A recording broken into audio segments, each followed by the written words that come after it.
Buenos días a todos.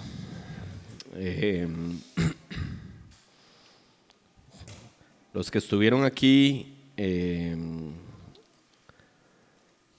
hace algunas semanas, estuvimos haciendo una serie del Padre Nuestro y pudimos estudiar las primeras 4 peticiones. Hoy vamos a estudiar las últimas 2, pero nada más como a manera de que podamos recordar algunos de los elementos que enseñamos. Quisiera mencionar ciertas verdades de manera breve para traer a la memoria y ponernos en el contexto de las 2 peticiones que vamos a estar estudiando hoy. Entonces vimos que las primeras 3 peticiones en el Padre Nuestro tienen que ver con Dios y su gloria. Por eso afirmamos que nuestras oraciones deben de priorizar la gloria del Padre Celestial. La 4ª petición que estudiamos tenía que ver con nuestra provisión material y entonces afirmamos que debemos rogar al Padre Celestial por la provisión diaria. Y esta mañana entonces vamos a estar estudiando la 5ª y la 6ª petición que tienen que ver con la provisión espiritual. Y entonces podemos afirmar, rogamos al Padre Celestial por nuestro bienestar espiritual. Voy a repetirlo, rogamos al Padre Celestial por nuestro bienestar espiritual. Y evidentemente hay que seguir la lógica del pasaje que nos está diciendo, Padre Nuestro, en el Padre Nuestro nos dice, danos hoy nuestro pan de cada día, pues seguimos con la misma lógica, que entonces hoy tenemos que pedir por nuestro bienestar espiritual y tenemos que pedir por nuestro bienestar espiritual mañana y pasado mañana y cada semana y cada día hasta el último día de nuestras vidas. Realmente si nosotros ponemos a pensar, no hay un solo día en que no necesitemos clamar al Padre por nuestro bienestar espiritual. Entonces, teniendo esta realidad en mente que debemos rogar al Padre Celestial por nuestro bienestar espiritual, es importante que nosotros podamos reconocer que es Jesús mismo el que nos está diciendo cómo orar. Es Dios encarnado diciéndonos a nosotros, oren de esta manera, porque ¿quién mejor o quién más sabio que Dios encarnado diciéndonos a nosotros cuáles son nuestras mayores necesidades? Entonces, nos dice cuál es la primera necesidad en términos espirituales. Y esta es una de esas verdades. Nuestro bienestar espiritual requiere que confesemos y perdonemos. Voy a repetirlo. Nuestro bienestar espiritual requiere que confesemos y perdonemos. Vean en Mateo 6, versículo 12. Dice, y perdónanos nuestras deudas. Algunas traducciones usan las palabras pecados u ofensas, pero en realidad la palabra que mejor comunica la intención de Jesús es deudas, porque una deuda es algo que nos coloca en una posición correcta con respecto a Dios, básicamente como criaturas creadas por Dios para su gloria, formadas a su imagen. No fuimos santos como Él es y no fuimos perfectos como Él es. Por el contrario, tomamos la decisión de rebelarnos en contra de Dios y al hacerlo adquirimos una deuda moral. Por eso la mejor traducción posiblemente sea deuda. ¿Qué quiere decir una deuda moral? Colosenses 2:14 nos dice que existía un documento, un acta que incluía todas nuestras transgresiones y todos nuestros pecados. Todos los decretos que estaban en nuestra contra. Básicamente es como si estuviera un acta y en esa acta Dios tomó nota de absolutamente todos y cada uno de nuestros pecados a lo largo de nuestra vida, y esa era el acta que hubiera sido utilizada en nuestra contra en el día del juicio para decirnos, por todo esto sos pecador y por lo tanto merecedor del infierno y de la ira eterna. Pero al mismo tiempo, Colosenses 2:13 nos dice que cuando estábamos muertos en nuestros delitos y pecados, Dios nos dio vida juntamente con Cristo, perdonando todos nuestros pecados.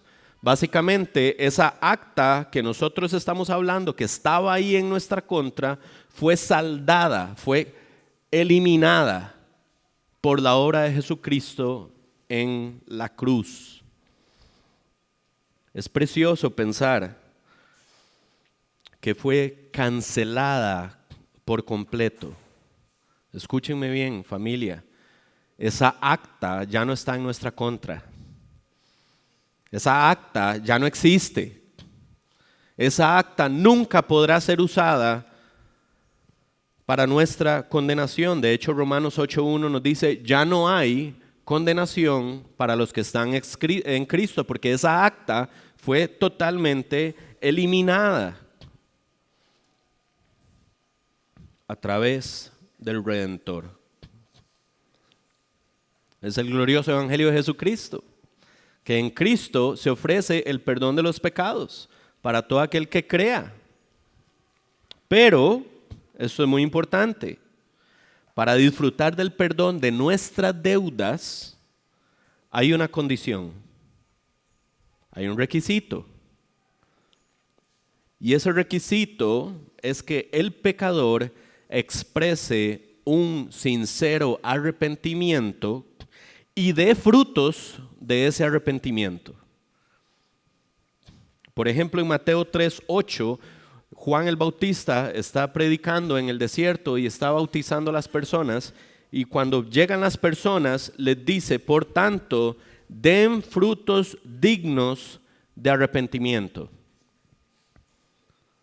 Podríamos decirlo de esta manera: en la cruz Dios está ofreciendo perdón a todo aquel que considere su perdón, reconozca su condición delante del Señor y su completa inhabilidad para salvarse por sí mismo y por sus obras, sino que todo lo contrario, sus obras testifican en contra de él, y en arrepentimiento pongan su fe en Jesucristo como el único mediador entre Dios y nosotros.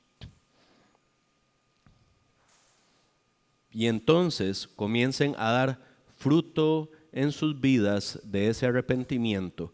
¿Cuál es un fruto digno de arrepentimiento? De la manera más sencilla posible es ir alejándose progresivamente del pecado para ir conformando nuestra vida en semejanza de Cristo. Eso es dar un fruto digno de arrepentimiento.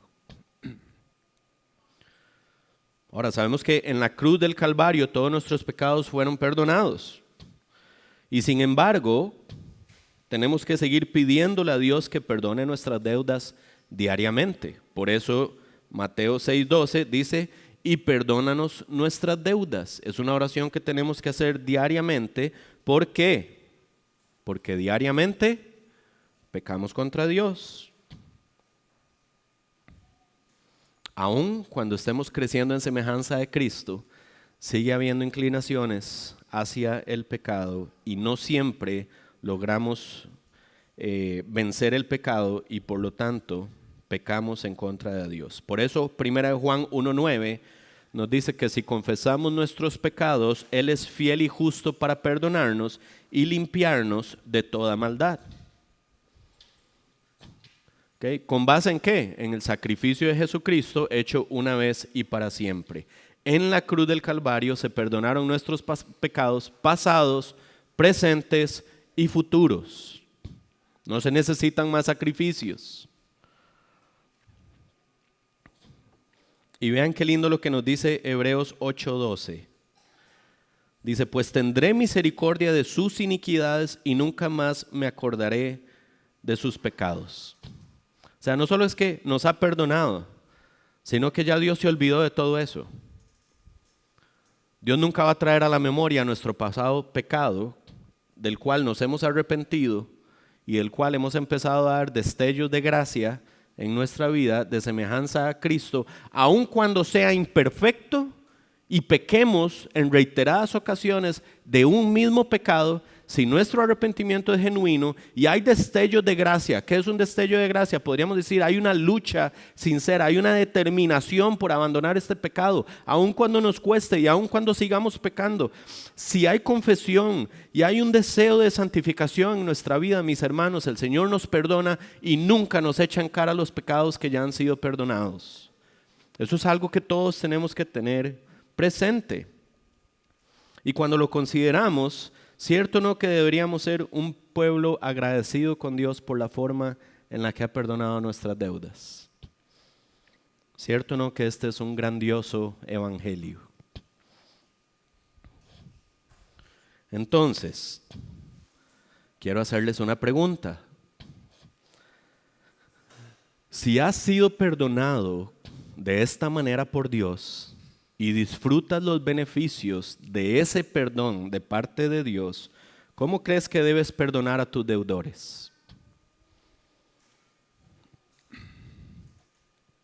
Porque el texto nos dice, como también nosotros hemos perdonado a nuestros deudores. Básicamente, está dando orden. Y lo que Jesús nos está diciendo es que antes de ir a pedirle perdón al Señor por nuestros propios pecados, ¿qué deberíamos de hacer nosotros? Perdonar a los que nos han ofendido. Porque el texto es, perdona nuestras ofensas, así como también nosotros, ¿qué hacemos? Perdonamos a los que nos ofenden. Ya hicimos esto, Señor. Ahora, ¿podrías perdonar los nuestros? Yo creo que la mejor ilustración para entender este tipo de perdón de pecado que el Evangelio exige de nosotros, nos la da Jesús mismo en Mateo 18.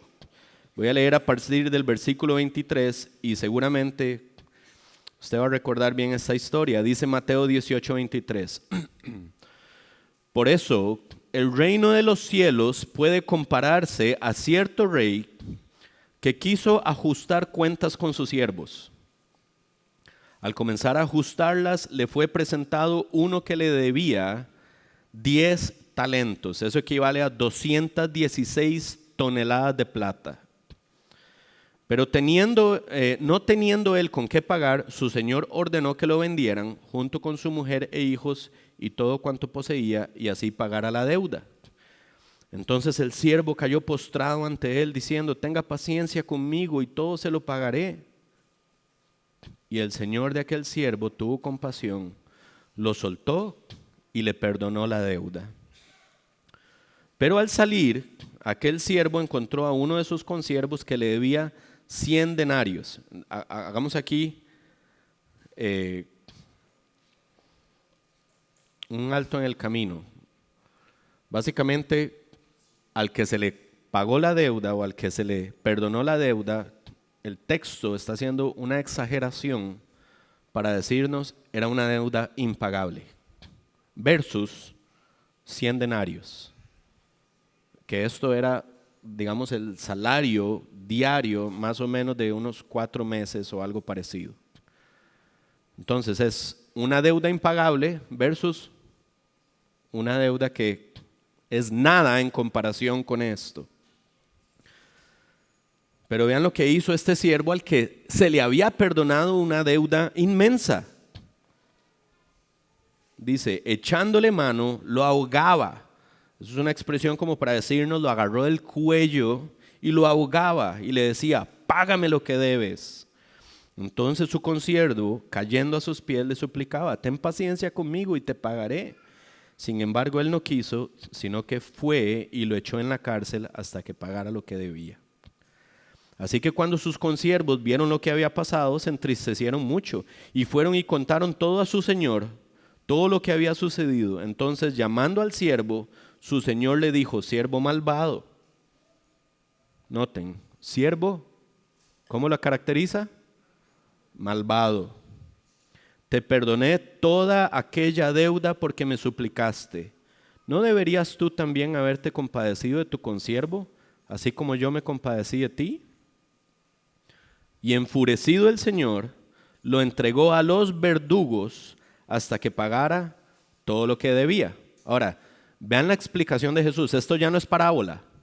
Esta es la explicación de Jesús. Dice, así también mi Padre Celestial hará con ustedes si no perdonan de corazón a su hermano.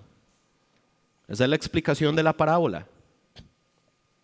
Y la razón por la que este rey perdonador y compasivo se molesta y entrega a este hombre a los verdugos es porque este hombre que había sido perdonado no consideró reflejar el carácter de ese buen rey en su reino. ¿Tiene sentido?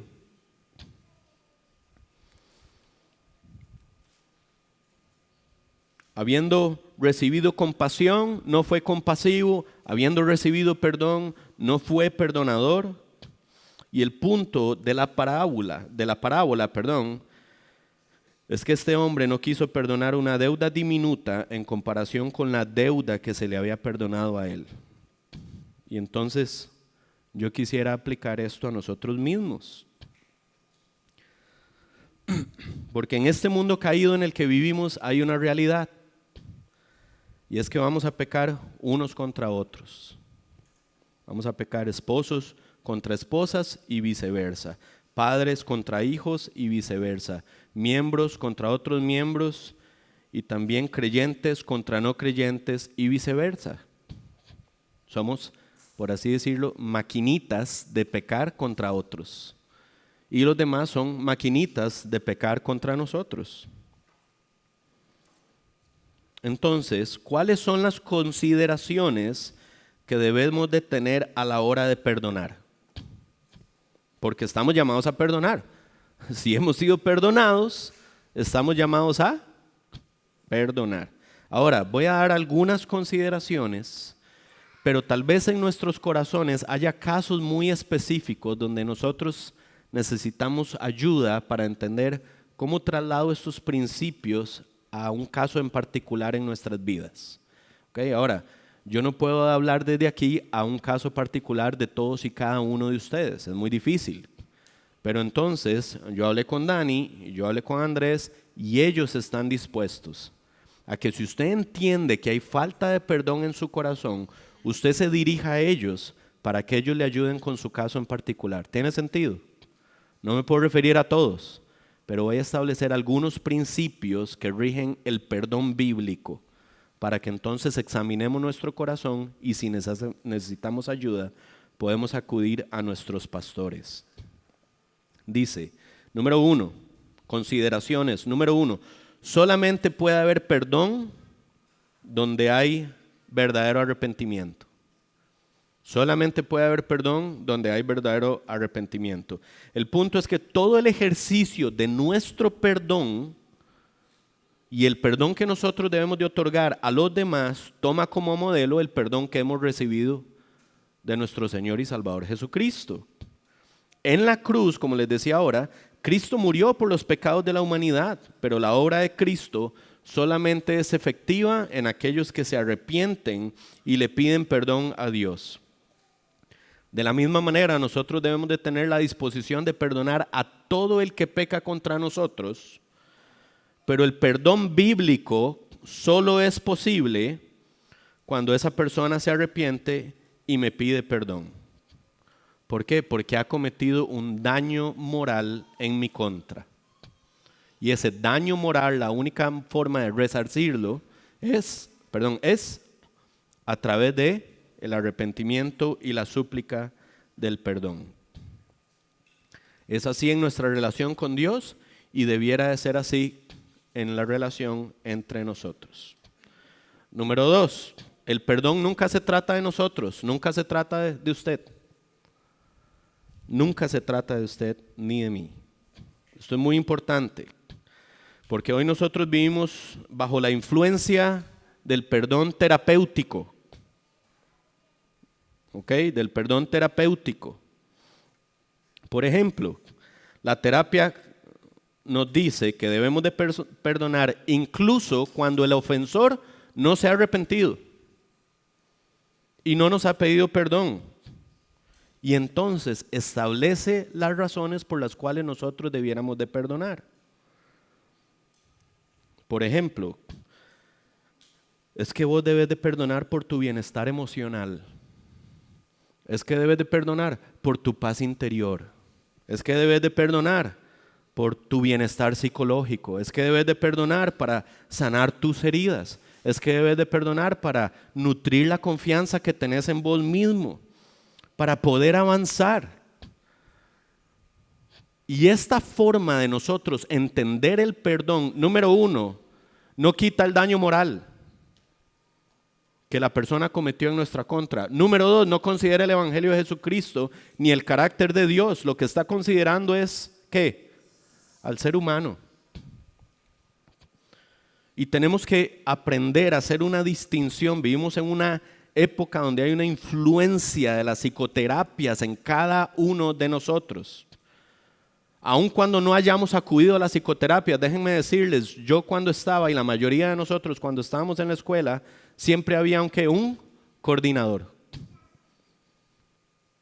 Y el coordinador era influenciado, ¿por qué? Por las tendencias contemporáneas en su debido momento, tanto como lo siguen siendo hoy influenciados por esas tendencias contemporáneas. Pero nosotros no estamos llamados a tener un concepto mundano o psicoterapéutico del perdón, sino bíblico del perdón.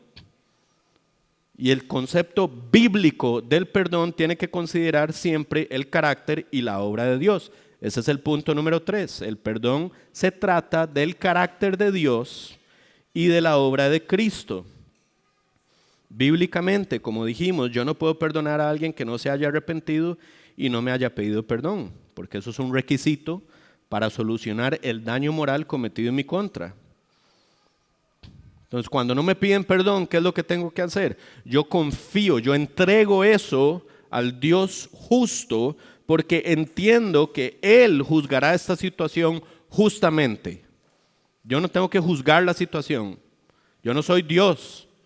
Yo lo que tengo que hacer es entregarle al Señor esta situación y decirle, Señor, esta persona no me ha pedido perdón, cometió un pecado en mi contra, he sido dañado desde una perspectiva moral, no me ha pedido perdón, yo no puedo hacer un juicio contra él, pero usted sí puede hacerlo, Señor. Y yo sé que su juicio es justo. Contrario a nuestros juicios, nunca serán justos. ¿Ok? Pero si la persona se arrepiente y me pide perdón, mi razón para perdonar no es ni mi bienestar emocional, ni tener paz interior, ni todo lo que dije anteriormente, sino que el Dios compasivo, perdonador, misericordioso, lleno de gracia, nos ha perdonado nuestra deuda moral e impagable. Y entonces, a través de mi perdón, yo lo que puedo hacer es magnificar ese carácter de Dios en mi vida. Y darle gloria a Dios a través de mi perdón a esa persona que me ha ofendido. Pero no solo eso. Es que Jesús en la cruz pagó mi deuda moral con Dios, con su sangre y con su vida. Y es exclusivamente a través de ese sacrificio en mi lugar y no por nada que yo hice, que he sido perdonado por Dios. De manera que a través de mi perdón yo puedo magnificar la obra del Cordero en la cruz del Calvario.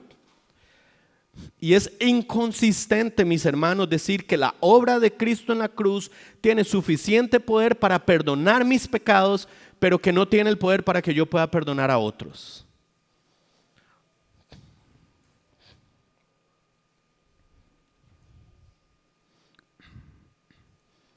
El perdón, mis hermanos y mis hermanas, se trata de imitar el carácter de Dios y las obras del Cordero en nuestras propias vidas.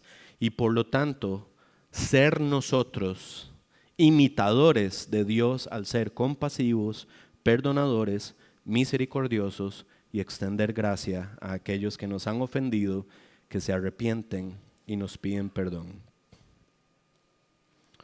Número 4, el perdón debe ser ilimitado.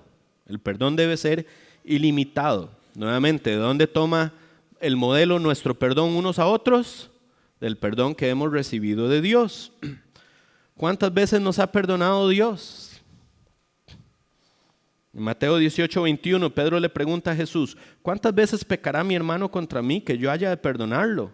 ¿Hasta 7 veces? Jesús le contestó, no te digo hasta 7, sino hasta 70 veces 7. Y es que, familia, no tenemos fundamento para decirle a alguien que esté arrepentido y que nos pida perdón y da frutos de arrepentimiento, aun cuando estos frutos de arrepentimiento sean imperfectos. No te perdono porque es que ya ha sido demasiado.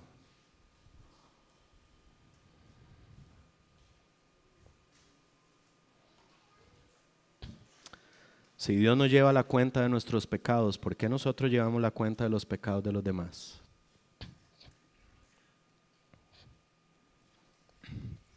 Ahora quiero que más o menos visualicen cómo luce la falta de perdón para que si ustedes tienen una situación de este tipo, ustedes puedan ver si ustedes están ahí. Y por favor, pidan ayuda para que sus pastores los puedan ayudar en esto. ¿Cómo luce la falta de perdón? A veces como rencor hacia una persona, a veces como resentimiento hacia el ofensor, a veces como deseo de venganza, deseo que le pase algo malo o que le vaya mal, orgullo, indiferencia, falta de oración por el ofensor, o cuando juzgamos al ofensor por un pecado pasado que supuestamente ya habíamos perdonado. Mis hermanos, tenemos que luchar contra todo eso porque el enfoque de 70 veces 7 es que debemos de perdonar ilimitadamente a nuestros ofensores si se arrepienten y muestran signos o frutos de arrepentimiento. Repito, aun cuando ese arrepentimiento sea imperfecto. Porque yo no le puedo poner un estándar a mi hermano que yo no tengo. Yo no soy perfecto. Yo voy a seguir pecando, lamentablemente, aun cuando no quisiera, voy a seguir pecando. Entonces, ¿por qué yo le exijo a mi hermano en la fe o a mi hermana en la fe, a mi esposo, a mi esposa, a mi hijo, a mi papá, que deje de seguir pecando cuando yo no puedo dejar de seguir pecando? Y la Biblia nos dice, con el juicio que juzgues, con la vara que juzgues, serás medido también. Entonces, es mejor extender gracia, ojalá, y perdón la mayor cantidad de veces en nuestras vidas, porque repito, así reflejamos el carácter y la obra de Cristo. Número 5, no podemos condenar a alguien a quien ya Cristo perdonó. Porque hay ocasiones donde nos comportamos como este siervo malvado. Vean cómo lo describió. La falta de perdón, ¿qué es? Muestra que hay maldad todavía en nuestro corazón. Déjenme explicarles cómo se ve esto. Hay hermanos en la fe que a veces han pecado contra nosotros. Se arrepienten, nos piden perdón, tienen esos frutos de arrepentimiento, aunque son imperfectos, pero nosotros no perdonamos. A veces no perdonamos porque juzgamos, como si fuéramos el Espíritu Santo, que su petición de perdón o su súplica de perdón no es sincera. Y solo el Espíritu Santo conoce ¿qué? Las motivaciones del corazón. Nosotros no podemos juzgar eso. A veces no perdonamos porque nuestro orgullo nos lleva a pensar que la ofensa cometida en nuestra contra es demasiado grande. Como si nuestras ofensas cometidas contra Dios no fueran significativamente más grandes. A veces no perdonamos porque queremos que hermanos en la fe sufran las consecuencias de su pecado y sean castigados por lo que nos hicieron, como si no hubieran sido perdonados por Jesús en la cruz. Y estas son algunas preguntas que debemos de hacernos. ¿Por qué insistimos en levantar un acta de delitos y decretos en contra de nuestros hermanos en la fe cuando Cristo ya clavó esa acta en la cruz? ¿Por qué insistimos en querer que nuestros hermanos en la fe reciban el castigo de Dios por sus pecados cuando ya Cristo cargó la ira de Dios sobre sus hombros en la cruz del Calvario? Tengan mucho cuidado, mis hermanos, porque la falta de perdón implica que en vez de estar imitando el carácter compasivo, perdonador, misericordioso, lleno de gracia, en realidad lo que implica es que estás imitando el carácter de Satanás. ¿O quién es el que nos acusa sino Satanás? ¿Quién es el que nos humilla cuando pecamos sino Satanás? ¿Quién es el que nos trata con desprecio cuando pecamos sino Satanás?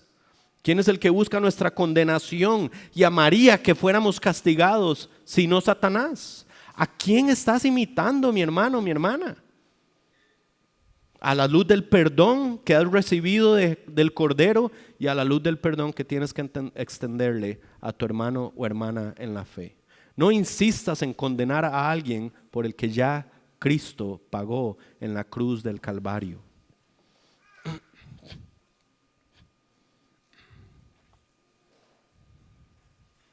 Esa persona en la que insistes en juzgar, en condenar, en castigar, ya Dios determinó que fuera coheredero tuyo en el reino de los cielos. No le quites ese lugar, porque ese lugar se lo entregó el Rey soberano. Y número 6, esto es algo que pocas veces consideramos. Tu falta de perdón expone tu propio pecado. Vean lo que dice Mateo 6, 14 al 15. Esta es la explicación del versículo 12. Porque si ustedes perdonan a los hombres sus transgresiones, también su Padre Celestial les perdonará a ustedes. Pero si no perdonan a los hombres, tampoco su Padre les perdonará a ustedes sus transgresiones. Es posible que nuestra falta de perdón a un hermano que está arrepentido y nos pide perdón, en realidad lo que esté reflejando es que no has entendido el Evangelio de Jesucristo. Y por lo tanto Dios no puede perdonar tus pecados. Es inconsistente clamar al Padre por el perdón de nuestros pecados y no extender perdón cuando alguien nos suplica por perdón. Vean cómo terminaba la parábola de los dos deudores. Mateo 18, 34, 35. Y enfurecido su señor lo entregó a los verdugos hasta que pagara todo lo que debía. Así también mi Padre Celestial hará con ustedes si no perdonan de corazón cada uno a su hermano. De tal manera que si hay falta de perdón en tu corazón, no deberías de estar gastando el tiempo en estar examinando el corazón del otro hermano como si tuvieras la capacidad de examinar el corazón y las motivaciones del otro hermano. Lo que necesitas es examinar tu propio corazón para saber si verdaderamente has entendido el Evangelio de Jesucristo.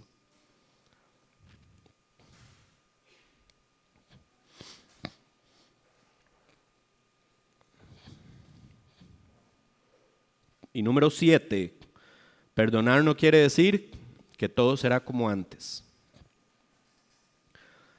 Hay pecados que tienen diferentes consecuencias a otros pecados. Por ejemplo, no es lo mismo perdonar a alguien que nos mintió a perdonar a alguien que abusó sexualmente de nosotros o nos estafó. Ahora, si esta persona se arrepiente y nos pide perdón, necesitamos evidentemente hacer el esfuerzo de perdonarlo en función del perdón que hemos recibido del Señor, pero esa persona igual tiene que ir a la cárcel. ¿Tiene sentido? ¿Por qué? Porque hay pecados que son de índole moral, pero hay otros pecados que son de índole moral con consecuencias civiles. Y las consecuencias civiles, como ciudadanos costarricenses, tenemos que enfrentarlas si así lo exige el gobierno. Y eso puede hacer que aun cuando nosotros perdonemos al ofensor, puede hacer que nuestra relación se dañe o se deteriore de alguna manera.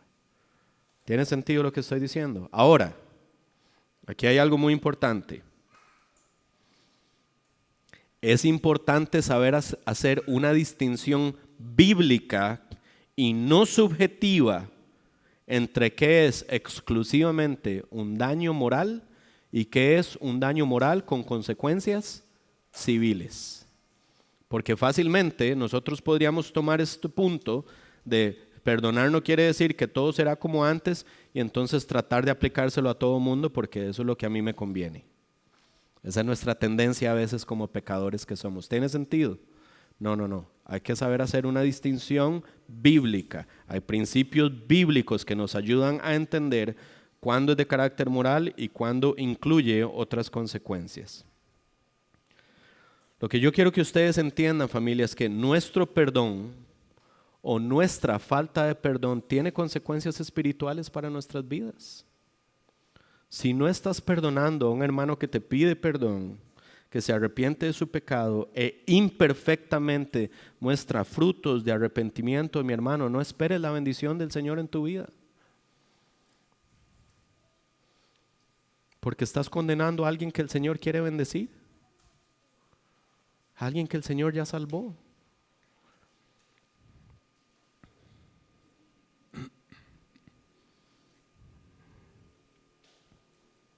Por el contrario, yo te animo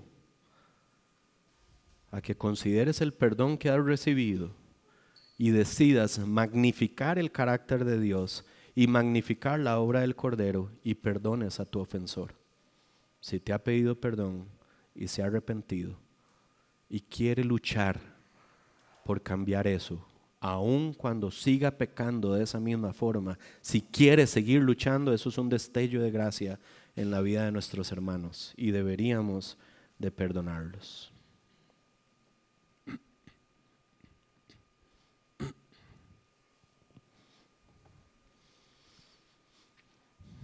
Vean que nuestra primera necesidad entonces tiene que ver con nuestro propio pecado y nuestra necesidad de pedirle perdón al Señor, pero también con la realidad de que ¿qué? De que yo me dispongo a perdonar a otros de la misma manera en la que el Señor me perdonó. El perdón es necesario para nuestro bienestar espiritual, pero hay una segunda necesidad espiritual y la tenemos en el versículo 13, y esto es lo que el versículo 13 nos dice: nuestro bienestar espiritual requiere la protección de Dios.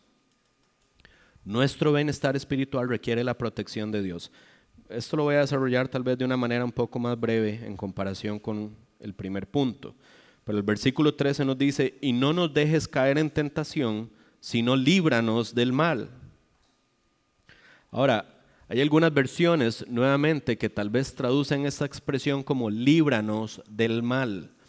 Pero posiblemente la mejor traducción, y algunos la van a entender así en sus versiones, es líbranos del maligno. ¿Ok? Quiero explicar básicamente qué es lo que este pasaje nos está diciendo. Porque es una petición que nos permite reconocer nuestra vulnerabilidad y nuestra debilidad espiritual. Y si entendemos que esto es algo que debiéramos de orar todos los días, es porque todos los días nos enfrentamos a una realidad espiritual que nos sobrepasa. Una realidad espiritual en la cual tenemos que reconocernos como débiles y vulnerables. Y hay dos fuentes de tentación, dos esferas de tentación. Santiago 1:14 nos dice que cada uno es tentado cuando es llevado y seducido por su propia pasión. La primera esfera está aquí adentro, en nuestras pasiones, en nuestras inclinaciones, en nuestras tendencias propias, personales, a deleitarnos en cosas mundanas en vez de deleitarnos en el Señor. Podríamos decir, es interna. Pero también hay otra esfera. Primera de Pedro 5:7 nos dice, estén alerta, su adversario el diablo anda al acecho como león rugiente, buscando a quien devorar. Lo que nos dice que la segunda esfera o la segunda fuente, el segundo ámbito de tentación es externa. Y cuando consideramos estas dos, tenemos que considerar que no tenemos en nosotros mismos la capacidad para luchar ni contra la interna ni contra la externa. Es algo que no podemos hacer en nuestras propias fuerzas. Por eso Jesús nos está diciendo qué tenemos que hacer. Tenemos que clamar al Padre diariamente. Recuerden, la oración del Padre Nuestro es una oración que Jesús pensó para que la hagamos ¿qué? Diariamente. Porque no tenemos la capacidad de luchar contra esta inclinación de una naturaleza caída en nosotros, ni tampoco tenemos la capacidad de luchar contra Satanás. No somos más fuertes que él.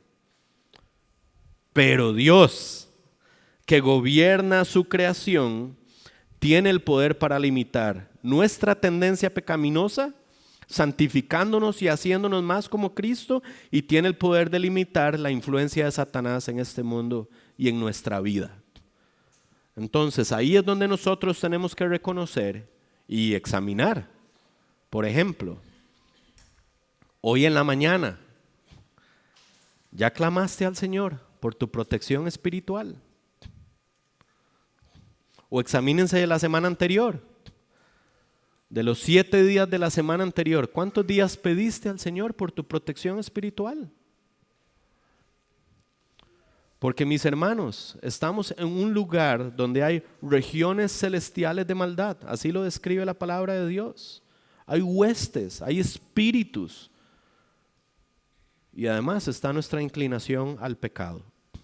Y si no fuera por la gracia del Señor, nosotros abandonaríamos al Señor y volveríamos a nuestro Egipto. Volveríamos al vómito de nuestro pecado, como un perro que vuelve a su vómito. Pero el Señor nos guarda, pero nos quiere guardar todavía más. Imagínense de esta manera. Imagínense un árbol lleno de fruto y nosotros, ese fruto del árbol es la protección del Señor. Ahí están las frutitas de ese árbol. Nuestra oración lo que hace es agarrar el tronco y zarandear y pedirle al Señor que su fruto de protección caiga sobre nosotros. El fruto está ahí, Dios nos lo quiere dar. El punto es, ¿estamos zarandeando el árbol a través de nuestra oración para que la protección del Señor espiritual esté sobre nuestras vidas? Es algo, mis hermanos, que tenemos que hacer diariamente.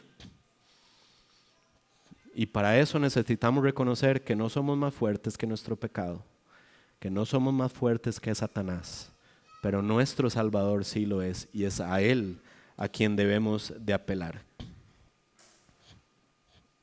Déjenme nada más darles alguna descripción de quiénes son los más vulnerables espiritualmente hablando, para que usted también pueda examinar si eso es algo que lo caracteriza. ¿Quiénes son los que tienden a caer en pecado cuando viene la prueba? Podríamos decirlo de esa manera. Número 1, los ociosos. Los que desperdician tiempo sin hacer nada espiritualmente productivo. Y yo creo que en nuestra generación, en el año en el que vivimos, podríamos decir esto como tal vez un exceso de redes sociales, exceso de videojuegos, exceso de uso de aparatos electrónicos, exceso de cine, películas, deporte, Netflix, cualquier plataforma de entretenimiento. Estás desperdiciando tiempo que podrías entregar a tu espiritualidad. Número 2, los que están solos. Los que no se congregan regularmente o los que no necesitan de sus otros hermanos en la fe para crecer, cuando la Biblia enseña que somos miembros los unos de nosotros y no podemos decirle a los otros no te necesitamos, como Dani nos enseñó la semana pasada. Número 3, los ignorantes, los que no están continuamente creciendo en el conocimiento de Cristo, porque si no crecemos continuamente en el conocimiento de Cristo, no podemos crear convicciones bíblicas que nos sostengan en el momento de la prueba. Específicamente cuando venga el día malo, ¿a qué nos vamos a aferrar? Si no tenemos la palabra de Dios aquí en nuestra mente y en nuestro corazón. Número 4, los orgullosos, los que se creen superiores y se colocan a sí mismos en un lugar que no les corresponde, o por ejemplo, los que salen a su día a día sin pedirle al Señor que los proteja espiritualmente. Eso es una expresión de orgullo, muchos no la reconocemos. Pero cuando no oras espiritualmente por la protección del Señor, lo que estás viviendo es creyendo que tienes la capacidad de enfrentar la tentación de este mundo caído y superarla sin la ayuda de Dios. Y eso, mis hermanos, es orgullo en el corazón. Número 5, los emocionales. Porque son personas que no viven conforme a la verdad del Evangelio, sino conforme a sus sentimientos. Entonces yo actúo en mi vida conforme a cómo percibo la realidad y cómo me siento. Y lo que me domina es la emoción que tengo por dentro. Cualquier cosa los desestabiliza y todo parece ser una situación dramática. Número 6, los quejumbrosos, porque se enfocan más en las cosas dolorosas, temporales de este mundo caído y pierden de vista el Evangelio de Jesucristo, la salvación inmerecida que nos afirma en la gloria venidera por la eternidad. Si pierdes de vista el Evangelio, te vas a estar quejando de todo lo que hay en este mundo. Pero cuando tienes el Evangelio presente, entonces entiendes tu necesidad de que tu Dios te ayude con tu espiritualidad. Vas a dar gracias en vez de quejarte. Entonces, cuando consideramos los ociosos, los que están solos, los ignorantes, los orgullosos, los emocionales y los quejumbrosos, todos ellos tienen algo en común. Y es que no viven con el Evangelio en el centro de sus vidas. Sus vidas están informadas por muchas otras cosas, menos por la palabra del Señor. Eso es lo que tienen en común. Y mis hermanos, el Señor te va a tomar y te va a zarandear, o Satanás te va a agarrar y te va a tentar y va a hacer que te creas, no sé si esa es la palabra,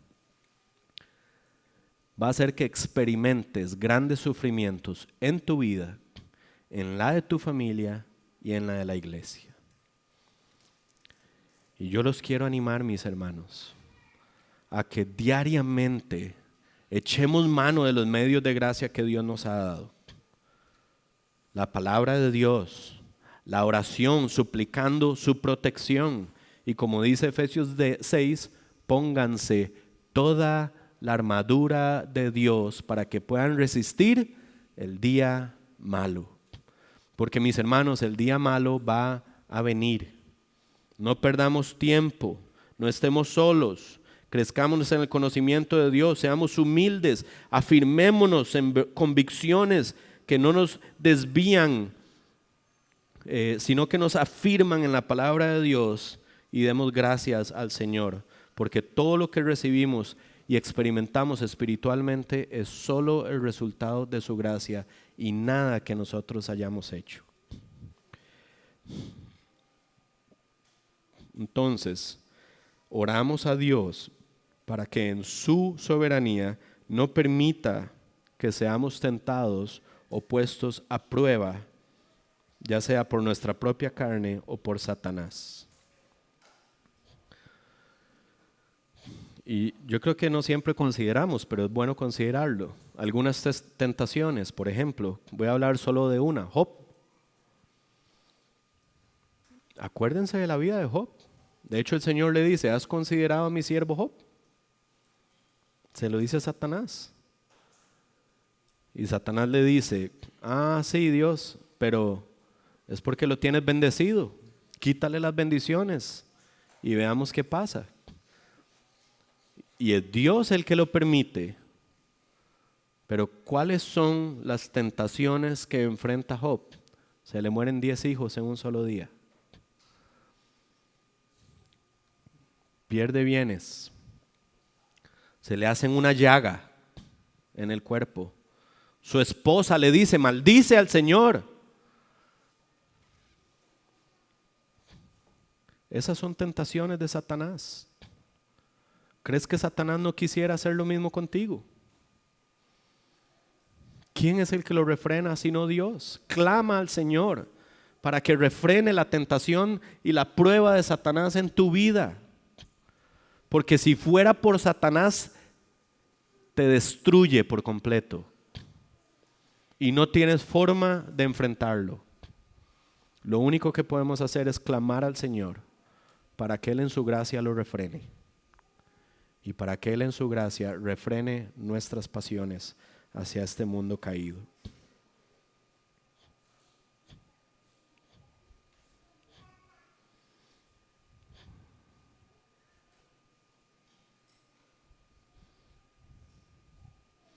Voy a decirlo de esta manera. Así como necesitamos orar al Padre por nuestro pan diario, y el Señor nos da el pan diario, ¿qué tenemos que hacer nosotros? Nuestra responsabilidad es ir al supermercado, comprarlo de comer, venir a cocinarlo, ¿para qué? Para poder nutrir nuestros cuerpos. Bueno, de la misma manera, cuando pedimos al Señor que nos proteja espiritualmente, nuestra responsabilidad ¿cuál es? ¿Cuál es? Ir a la palabra de Dios, abrir la Biblia, empezar a leer, clamar al Señor, meditar en la palabra de Dios, memorizar la palabra de Dios, cantar la palabra de Dios, orar la palabra de Dios. Y entonces ¿qué? Estaremos nutridos espiritualmente, porque no solo de pan vive el hombre, sino de toda palabra que sale de la boca de Dios. Esa es nuestra responsabilidad. Ahora quiero terminar haciendo nada más una síntesis del Padre Nuestro, porque la intención cuando enseñamos el Padre Nuestro era que pudiéramos ver qué es lo que Dios prioriza, de tal manera que nosotros prioricemos lo que Dios prioriza. Ahora, el Padre Nuestro contiene 6 peticiones. De esas 6 peticiones, 3 están relacionadas con su gloria, lo cual nos dice que su gloria es superior en importancia a cualquier otra cosa. 2 peticiones están relacionadas con nuestra protección espiritual y una petición está relacionada con nuestra provisión material, lo cual también nos comunica que nuestro bienestar espiritual es superior a nuestro bienestar material. Lo que debería entonces darnos a nosotros un sentido de orden en nuestras oraciones. Usualmente podríamos ser muy prontos para pedir por nuestras necesidades físicas, después nuestras necesidades espirituales y por último, si nos acordamos, por la gloria de Dios. El Padre Nuestro nos enseña que es más importante la gloria de Dios, nuestro bienestar espiritual y de último, nuestra provisión material. Y el Padre Nuestro nos ayuda a reconocer si en nuestro corazón estamos más centrados en lo material o en la gloria de Dios. Y parte de lo que queremos es que nuestras oraciones se enfoquen en el enfoque de Dios, para que como hijos vivamos en función de lo que vive nuestro Padre Celestial.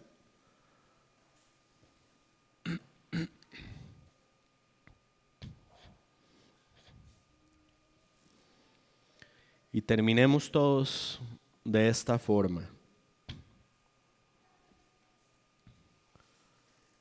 porque tuyo es el reino y el poder y la gloria para siempre. Amén. Que ese sea el canto de nuestros corazones por el resto de nuestras vidas hasta que el Cordero regrese por nosotros. Señor Jesús, te damos gracias por darnos esta oración tan preciosa, una oración que tal vez a veces repetimos como una muletilla, repetimos como si la oración en sí misma, simplemente por hacerla, tuviera cierto poder. Pero no, Señor, esta oración lo que hace es ponernos a nosotros en el lugar correcto en relación contigo, Señor, y recordarnos cuán desesperadamente necesitamos de tu gracia diariamente, Señor. Ayúdanos, Señor, a vivir para tu gloria, Señor. Protégenos espiritualmente y ayúdanos a confiar en tu provisión material.